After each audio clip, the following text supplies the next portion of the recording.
it just really makes me very scared because sometimes these old men, they come up to me and they bark at me and take off.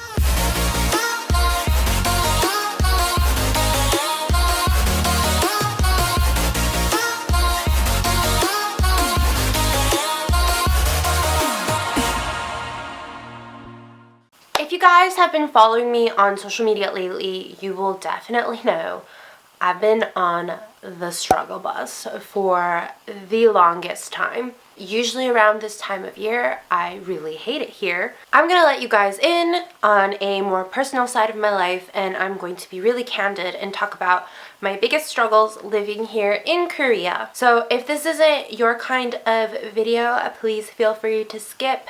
There's gonna be some not so happy stuff that I talk about, so let's get into it. So one of the things I find really difficult about living here in Korea are the personal questions that I get. And one of the most personal questions that really boils my potatoes is when I meet somebody and within like the first 10 minutes of meeting them, they're like, 남자친구 있어요? Girl, I don't know you like that, you know, and I don't need a man to feel validated about my existence or anything. Like, a boyfriend does not define me as a person. I am a very proud feminist, and at the moment I am not actively looking for a boyfriend or a partner, and I really just want to say all of this, but I just laugh it off and then say no. Also, one of the things that I don't really like about Korea, and it's a big struggle for me, are the constantly like fast changing trends. When Twice came out with the little cheerleader skirts, literally 5 minutes later, all of the shops in Hongdae had them hanging about and everybody was wearing them. As you know, the padded jacket trend, that's also a thing here. Let me tell you, Korea, y'all didn't start this trend. I was wearing them long padded jackets long before the trend came here. Have you all ever experienced a Chicago winter? Let me tell you, it is not fun to get windburned through your pants. That ish hurts. Also, one of the things that I just really hate about Korea right now and is my biggest struggle is the pollution. Right now, the pollution is projected to be at its worst this winter. I will leave the link to the article in the description box below, but according to the El Nino effect, the pollution is just going to be hovering around Korea. It's not really going to move. I can't even tell you how much I hate going outside having to wear a mask, or if I forget my mask and I just get a whole mouthful of that pollution, and it is just vile. I have been sick literally every month, every single month since September, and I'm really sick and tired of it, and I'm sick and tired of being sick and tired, and that is just my huge struggle right now. I never grew up with polluted air, and I never grew up having to use an umbrella to go outside. I have to protect myself because the rain is contaminated. I never grew up not being able to play and touch snow because the snow wasn't contaminated. It's just such a struggle for me, and it's really hard for me at this, this moment in time. All the things that I like about Korea, I cannot stand the polluted air. Really, it's really killing my happiness and my health. So another one of my struggles in regards to living in Korea is the food.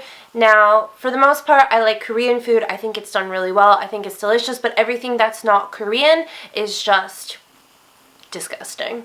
For whatever reason, they believe here Western food should be sweet and not salty. Have y'all ever had a sweet tortilla?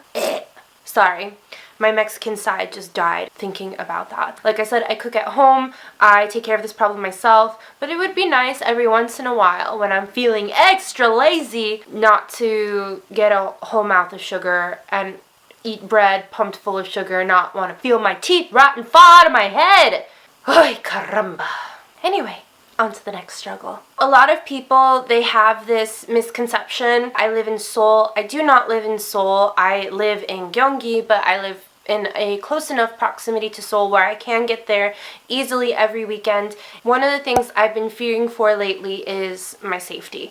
As you guys know, I trained Honey to go outside and use the toilet. One of my biggest problems is because I live in such an old area of town, I get followed by very old, belligerent, sometimes drunk men. It's really frightening because I'm a woman. Even though they're older than me, they're still men, they're still physically stronger than me, and they're still Korean, and they can use the law to their advantage. It just really makes me very scared because sometimes these old men, they come up to me and they bark at me, and luckily they don't get close to me anymore because I trained Honey to start barking. And she also protects me because she literally she runs at them and then she uses her front paws to push them away to protect me from them. If I didn't have Honey, I would honestly be more terrified. Unfortunately, this is the situation that I live in, and the only thing I can do is go stand under a CCTV that's directly monitored by the city police,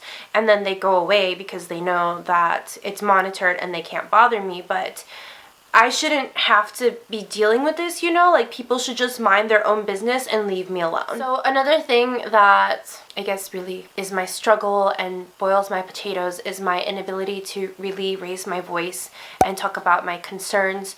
While I can talk with other expats about feeling the struggles of being homesick, I can't really talk about that with my Korean friends or my Korean coworkers, because if I say one little negative thing about Korea, they're like, well, why are you here? Why don't you just go home? And it's like, I'm sure everybody can relate, you know, to missing their family, and they take it as such an insult when somebody from the outside just, you know, mentions anything, and then they complain about the same thing, but I'm not allowed to complain about it, and it's just such a struggle. So if you're in Korea, do yourself a favor, blend in. Korea is king, Korea is God, and no one will have a problem with you.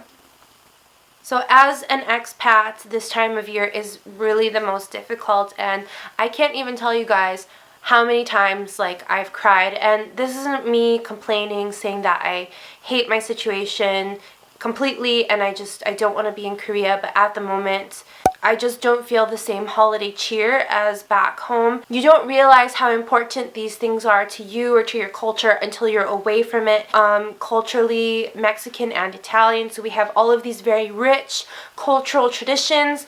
On the Italian side, you know, we eat only seafood on Christmas Eve. We don't eat any meat. We always open our presents on Christmas Eve, not Christmas Day. And I make tamales with my mom, and oh my gosh, what I would do to eat a tamale right now, seriously. And these days I'm really struggling with the KIP courses because, as you guys know, I failed level 2 just by 3 points, which was one test question, and I am sentenced to repeating the entire course, the 80 hours, and I don't like my teacher. I don't think my teacher's a good teacher. I don't really respect him. I feel like I'm wasting my time. I feel like I should be in level 3, but I can't go until I put in my 80 hours. I just feel like it's a giant waste of time and a waste of my life because I have to go an hour into Seoul and then an hour back. I get home really late and I have to work and all of these things, and it's really unfortunate that I'm in this situation. But anyway, sorry about the sad tone. I usually try and keep it very positive on my channel. I always try to see the bright side, but you know, during this time of year, it's really easy to see the negatives, you know, because the holidays and the days are shorter and it's colder and all of that stuff. But as you know, your girl Gina Bear, she's gonna bounce right back, and I'm gonna catch you guys in the next video. Gina Bear, signing out. Tell me where you wanna go. Let me take you there. You see, I've been around the globe. I've seen a lot, babe. But I wanna see what's in my